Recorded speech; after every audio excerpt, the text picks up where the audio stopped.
राजकीय महाविद्यालय बामनवास के बीए अंतिम वर्ष के छात्रों का स्वागत है। मैं ओम प्रकाश शर्मा, सहायक आचार्य भूगोल, राजकीय महाविद्यालय बामनवास, सवाई माधोपुर। ऑनलाइन कंटेंट आपको समूह के माध्यम से भेजे जा रहे हैं। इसके अलावा आपको ऑनलाइन वीडियोज़ के माध्यम से भी पढ़ाया जाएगा। इस पढ़ाए जाने की श्रृंखला में मैं भारत का भूगोल आपको ऑनलाइन पढ़ा रहा हूँ। इस दौरान मैंने आपको पीडीएफ शेयर भी किए हैं ग्रुप में। और अब मैं भारत का भूगोल बुक में से एक टॉपिक भारत में मृदा पढ़ाने जा रहा हूँ। तो भारत में मृदा कितने प्रकार की होती है, मृदा का वर्गीकरण कैसे कैसे किया जाता है, कौन कौन सी मृदा कहाँ पाई जाती है, कौन कौन से क्षेत्र में कौन कौन सी मृदा पाई जाती है, कौन कौन सी मिट्टी के कौन कौन सी मृदा के कौन कौन से गुण हैं, किस प्रकार के लक्षण उस मृदा में पाए जाते हैं, इन सभी का अध्ययन आप इसमें करेंगे। तो मृदा अथवा मिट्टी पृथ्वी की सबसे ऊपरी परत होती है। मिट्टी का निर्माण टूटी चट्टानों के छोटे महीन कणों, खनिज, जैविक पदार्थों, बैक्टीरिया आदि के मिश्रण से होता है। मिट्टी की कई परतें होती है। सबसे ऊपरी परत में छोटे मिट्टी के कण, गले हुए पौधे, जीवों के अवशेष होते हैं। यह परत फसलों की पैदावार के लिए महत्वपूर्ण होती है, सबसे उपजाऊ परत होती है।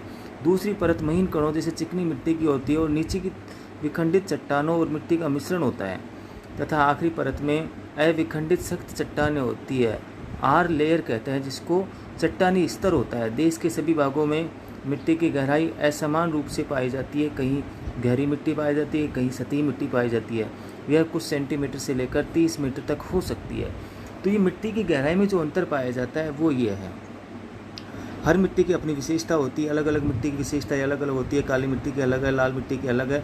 अपनी विशिष्ट भौतिक, रासायनिक और जैविक विशेषताओं के माध्यम से विभिन्न प्रकार की फसलों को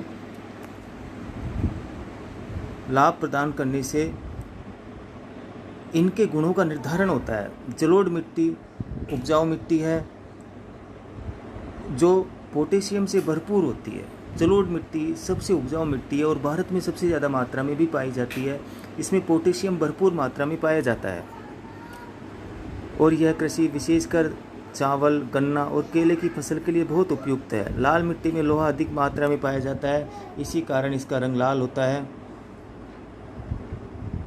और यह चना, मूंगफली और अरंडी के बीज की फसल के लिए उपयुक्त है। काली मिट्टी में कैल्शियम, पोटेशियम और मैग्नीशियम प्रचुर मात्रा में पाए जाते हैं, लेकिन इसमें नाइट्रोजन की मात्रा कम होती है। और काली मिट्टी में कपास, तंबाकू, मिर्च, तिलहन, ज्वार, रागी और मक्के जैसी फसलें इसमें अच्छी उगती है, अच्छी पैदावार होती है। रेतीली मिट्टी में पोषक तत्व कम होते हैं, लेकिन यह अधिक वर्षा वाले क्षेत्रों में काफ़ी फसलों को उगाने के काम आती है, जैसे नारियल, काजू, केजराइना के पेड़ों के विकास में सहायक है। तो भारत में मिट्टी के प्रकार कितने हैं, भारत में कितने प्रकार की मिट्टी पाई जाती है, इसके लिए ICAR, Indian council of agriculture research, Bharat में एग्रीकल्चर के क्षेत्र में सबसे बड़ा जो रिसर्च ऑर्गेनाइजेशन है ICAR,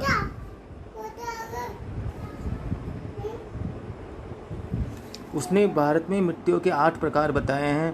पहली मिट्टी है लाल मिट्टी, दूसरी काली मिट्टी, लेटेराइट मिट्टी, क्षारयुक्त मिट्टी, हल्की काली और दलदली मिट्टी, रेतीली मिट्टी, काप मिट्टी, वनों वाली मिट्टी, लाल मिट्टी।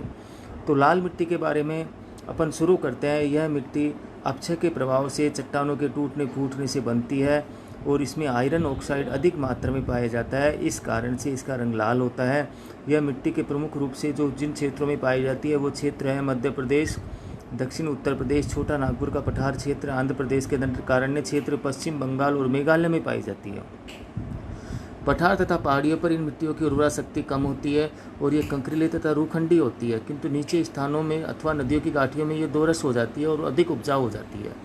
और इनमें निक्षालन, लीचिंग की क्रिया होती है। ऊपरी पदार्थों का छनना निक्षालन, लीचिंग कहलाता है। तटीय मैदानों और काली मिट्टी के क्षेत्र को छोड़कर प्रायद्वीपीय पठार के अधिकांश भाग में लाल मिट्टी पाई जाती है। इस मिट्टी में मोटे अनाज पैदा होते हैं जैसे गेहूँ, धान, अलसी आदि। इस मिट्टी का काप मिट्टी, काप मिट्टी जिसको आप जलोढ़ मिट्टी भी कहते हो, उत्तर के विस्तृत मैदान तथा प्रायद्वीपीय भारत के तटीय मैदानों में मिलती है। यह अत्यंत उपजाऊ मिट्टी है और इसे जलोढ़ मिट्टी भी कहते हैं। यह भारत के लगभग 40% भाग में पाई जाती है। यह सबसे बड़े भूभाग में पाई जाती है। यह मिट्टी जो नदी घाटियाँ है उनके क्षेत्र में पाई जाती है। सतलज, गंगा, यमुना, घाघरा, गंडक, ब्रह्मपुत्र और इनकी सहायक नदियों द्वारा लाई जाती है। इस मिट्टी में कंकड़ नहीं पाए जाते। इस मिट्टी में नाइट्रोजन, फास्फोर और वनस्पति अंशों की कमी पाई जाती है। खादर, ये दो प्रकार की होती है, खादर और बांगर। पुरानी जलोढ़ होती है वो बांगर होती है, नई जलोढ़ वो खादर होती है। खादर में ये तत्व बांगर की तुलना में या बांगर की तुलना में अधिक मात्रा में उपस्थित होते हैं, इसलिए खादर अधिक उपजाऊ है। और बांगर में कम वर्षा के क्षेत्रों में कहीं कहीं खारी मिट्टी ऊसर अथवा बंजर होती है। बांगर और तराई क्षेत्रों में पुरातन जलोढ़, डेल्टाई में भागों में नवीनतम जलोढ़ और मध्य घाटी में नवीन जलोढ़ पाई जाती है। पुरातन जलोढ़ के क्षेत्र को बांगर और नवीन जलोढ़ के क्षेत्र को खादर कहते हैं। तो जलोढ़ मिट्टी जो पुरानी प्रकार की होती है, प्राचीन क्षेत्रों में या जिसका निर्माण पहले हो चुका है उसको बांगर कहते हैं, और जो नई जलोढ़ मिट्टी है उसको खादर कहते हैं। पूर्वी तटीय मैदानों में यह मिट्टी कृष्णा, गोदावरी, कावेरी और महानदी के डेल्टा में प्रमुख रूप से पाई जाती है। इस मिट्टी की प्रमुख फसलें खरीफ और रबी जैसे दालें, कपास, तिलहन, गन्ना और ब्रह्मपुत्र घाटी में जूट प्रमुख रूप से उगाया जाता है। काली मिट्टी, यह मिट्टी ज्वालामुखी से निकलने वाले लावा से बनती है। भारत में यह लगभग 5 लाख वर्ग किलोमीटर में फैली हुई है। महाराष्ट्र में इस मिट्टी का सबसे अधिक विस्तार है, इसलिए इसे दक्कन ट्रैप से बनी मिट्टी भी कहा जाता है। इस मिट्टी में चूना, पोटास, मैग्नीशियम, एल्युमिनियम, लोहा पर्याप्त मात्रा में पाया जाता है। इसका विस्तार लावा क्षेत्र तक सीमित नहीं है, बल्कि नदियों ने इसे ले जाकर अपनी घाटियों में भी जमा किया है। यह बहुत ही उपजाऊ है और कपास की उपज के लिए प्रसिद्ध है, इसलिए इसको काले कपास वाली मिट्टी भी कहते हैं। इस मिट्टी में नमी को रोक रखने की प्रचुर शक्ति होती है, इसलिए वर्षा कम होने पर भी सिंचाई की आवश्यकता नहीं होती। इसका काला रंग शायद अत्यंत महीन लौह अंशों की उपस्थिति के कारण होता है। इस मिट्टी की मुख्य फसल कपास है। इस मिट्टी में गन्ना, केला, ज्वार, तंबाकू, रेंडी, मूंगफली, सोयाबीन की भी अच्छी पैदावार होती है। लेटेराइट मिट्टी, लेटेराइट मिट्टी मुख्य रूप से उष्णकटिबंधीय क्षेत्रों में जहाँ बरसात अधिक होती है वहाँ पाई जाती है। यह मिट्टी रासायनिक क्रियाओं तथा चट्टानों की टूट फूट द्वारा शुष्क मौसम में बनती है। इस मिट्टी में भी आयरन ऑक्साइड की अधिकता पाई जाती है। यह देखने में लाल मिट्टी की तरह लगती है, किंतु उससे कम उपजाऊ होती है। ऊंचे स्थानों पर यह प्राय पतली और कंकर मिश्रित होती है और कृषि के योग्य नहीं रहती, किंतु मैदानी भागों में यह खेती के काम में लाई जाती है। यह मिट्टी तमिलनाडु के पहाड़ी भागों, केरल, महाराष्ट्र, पश्चिम बंगाल, उड़ीसा के कुछ भागों में, दक्षिण भारत के पठार, राजमहल, छोटा नागपुर के पठार, असम इत्यादि में सीमित क्षेत्रों में पाई जाती है। दक्षिण भारत के मैदानी भागों में इस पर धान की खेती की जाती है और ऊंचे भागों में चाय, कौवा, रबर तथा सिनकोना उपजाए जाते हैं। इस प्रकार की मिट्टी अधिक उष्मा और वर्षा के क्षेत्रों में बनती है, जहाँ लीचिंग की क्रिया ज़्यादा होती है, इसलिए इसमें ह्यूमस की कमी होती है, वो बह जाता है ऊपरी परत, और निक्षालन लीचिंग अधिक होने से इसका निर्माण होता है। रेतीली मिट्टी, यह मिट्टी शुष्क और अर्धशुष्क प्रदेशों में जैसे पश्चिम राजस्थान और अरावली पर्वत के क्षेत्रों में, उत्तरी गुजरात, दक्षिण हरियाणा और पश्चिम उत्तर प्रदेश में पाई जाती है। सिंचाई के सहारे गेहूँ, सिंचाई के बिना गेहूँ, कपास, ज्वार, बाजरा उगाए नहीं जा सकते, इसलिए इन क्षेत्रों में सिंचाई के माध्यम से ये फसलें उगाई जाती है। जहाँ सिंचाई की सुविधा नहीं है वहाँ पर इस मिट्टी से उत्पादकता बढ़ाना या उत्पादन करना बहुत ही कठिन कार्य है।